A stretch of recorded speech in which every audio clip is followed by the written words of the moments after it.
guys, it's Missy from Shimmerz, and today I'm going to be showing you a couple more techniques that you can do with your Dazzlerz texture paste. And for today's tutorial, I'm going to be using Dreamsicle and Pucker Up Pink.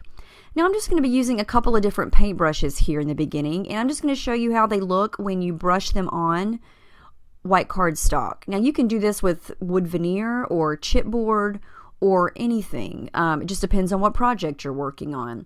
And a regular paintbrush looks very similar to this foam brush, but whichever one you have on hand will work.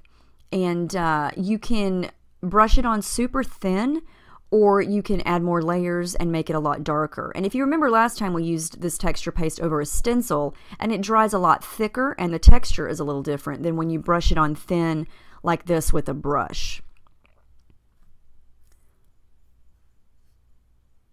Now my foam brush here is already wet from when I used the pink, and as you can see, it almost looks like a totally different color from a different container simply because of the water. It's a lot lighter. It looks like a totally different color just by adding water.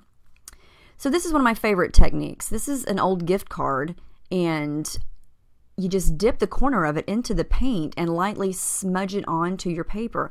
And if you press really light, you're going to get lots of different shapes and lots of different textures.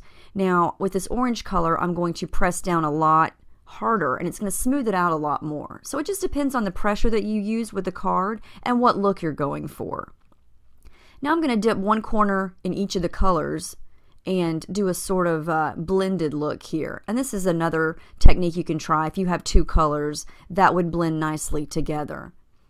And I think they all look really pretty, no matter which technique you're using. This is something fun if you have a stencil and a baby wipe. Before the Dazzlerz dry, just put the stencil over them and wipe away through the open spots of the stencil with the baby wipe.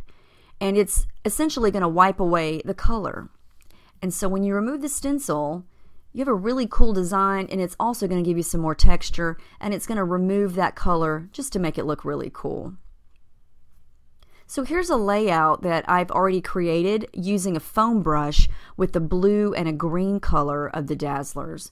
And it just gives it a cool texture, I think. I brushed it on really thin, and there you can see the texture and the detail. So thanks for joining us today.